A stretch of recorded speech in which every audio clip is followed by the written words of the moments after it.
Bismillahirrahmanirrahim. Assalamualaikum warahmatullahi wabarakatuh. Baik, kembali lagi dengan kelas prakarya. Kali ini kita akan memasuki materi baru, yaitu bab 4 ya, mengenai pengolahan bahan pangan, serealia, kacang-kacangan, dan umbi menjadi makanan atau minuman. Seperti yang kita ketahui, bahan pangan yaitu bahan yang merupakan kebutuhan pokok atau kebutuhan dasar untuk memenuhi kecukupan nutrisi tubuh manusia. Yang artinya bahan pangan ini adalah bahan yang tergolong kebutuhan pokok. Nah, di sini yang kita bahas yaitu serealia, kacang-kacangan, dan umbi. Nah, itu akan nanti dijadikan makanan ataupun minuman. Nah, langsung saja kita memasuki materi yang akan kita bahas di pertemuan ini, yaitu pengertian serealia, kacang-kacangan, dan umbi. Dan juga kita akan membahas mengenai jenis-jenis bahan pangan serealia. Oke, langsung saja, yaitu materi pertama yaitu mengenai pengertian. Yang pertama, serealia. Serealia itu adalah jenis tumbuhan golongan tanaman padi-padian atau rumput-rumputan yang dibudidayakan untuk menghasilkan bulir-bulir berisi biji-bijian sebagai sumber karbohidrat atau patih. Biji tumbuhan serealia adalah buah tipe khusus yang disebut Caryopsis. Nah, ini juga menjadi bahan makanan pokok terutama di Indonesia ya. Bukan cuma di Indonesia, namun juga di berbagai negara di dunia.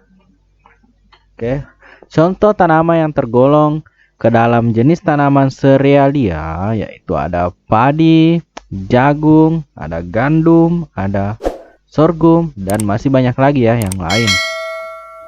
Kemudian yang kedua, jenis tanaman yang kedua yang juga sebagai bahan pangan yaitu kacang-kacangan.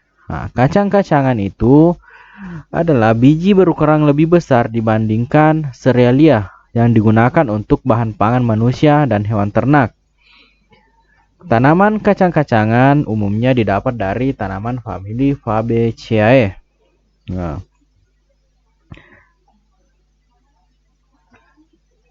salah satu contohnya atau beberapa contoh tanaman yang tergolong ke dalam kacang-kacangan yaitu ada kacang buncis, kacang panjang, kacang tanah, semua yang kacang mete itu semua masuk ya ke dalam jenis kacang-kacangan.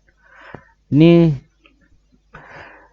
bisa dibedakan ya karena memang untuk namanya sendiri ada kata kacangnya ya. Jadi mudah diketahui jenisnya. Kemudian yang ketiga, umbi. Nah, umbi adalah organ tumbuhan yang mengalami perubahan ukuran dan bentuk sebagai akibat perubahan fungsi. Perubahan ini berakibat pula pada perubahan anatominya. Nah, organ yang membentuk umbi terutama pada batang, akar, dan modifikasinya. Nah, umbi itu biasanya tanaman yang tergolong ke dalam umbi itu meletakkan cadangan makanannya pada umbi. Di IPA kan kita pelajari ya mengenai cadangan makanan. Makanan ada yang menyimpan cadangan makanannya di batang, akar, maupun di daun. Nah, kalau yang tergolong ke dalam umbi, tanaman jenis umbi, berarti dia itu menyimpan cadangan makanannya khususnya di umbi. Nah, saya kasih contoh.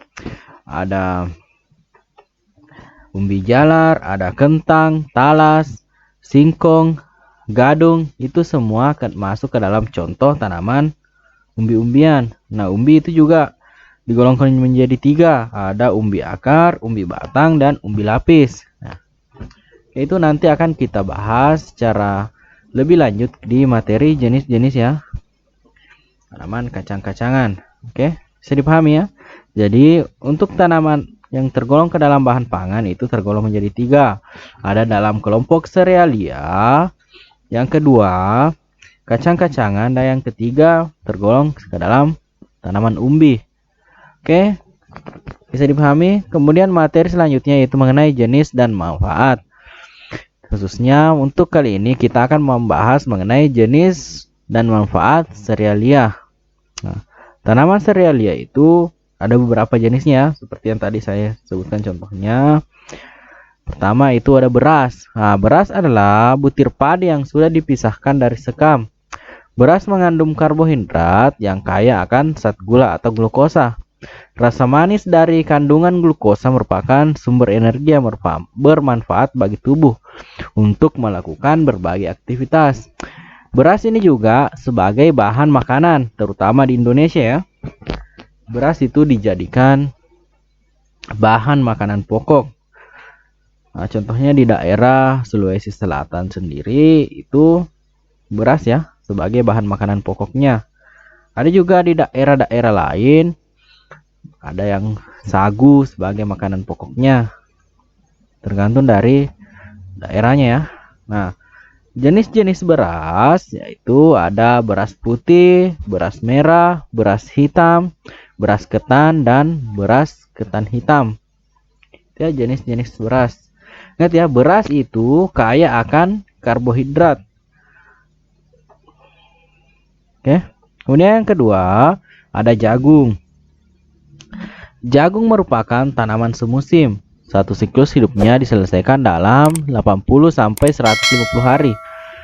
Paruh pertama dari siklus merupakan tahapan pertumbuhan vegetatif dan tahap kedua pertumbuhan generatif. Indonesia itu biasa dikenal ya dengan dua jenis jagung. Yang pertama ada jagung berwarna kuning dan ada juga jagung berwarna putih. Ini juga jagung itu juga banyak dibudidayakan ya, khususnya di daerah Sulawesi Selatan juga. Itu sudah menjadi tanaman budidaya yang menjadi tanaman utama ya yang dibudidayakan di Sulawesi Selatan. Jagung dikenal ada dua. Dari warnanya ada jagung kuning, ada juga jagung yang berwarna putih. Kalau varietasnya sendiri itu banyak, ada B12, B18 dan masih banyak lagi ya. Namun secara umum ada dua, ada jagung berwarna merah dan ada jagung berwarna putih, bukan merah ya, kuning. Oke. Kemudian selanjutnya ada gandum. Nah, gandum kalau di orang India itu menjadikannya sebagai bahan makanan pokok. Biasanya dijadikan menjadi tepung. Kalau Indonesia itu biasanya gandum dijadikan hanya untuk bahan pembuat roti dan mie.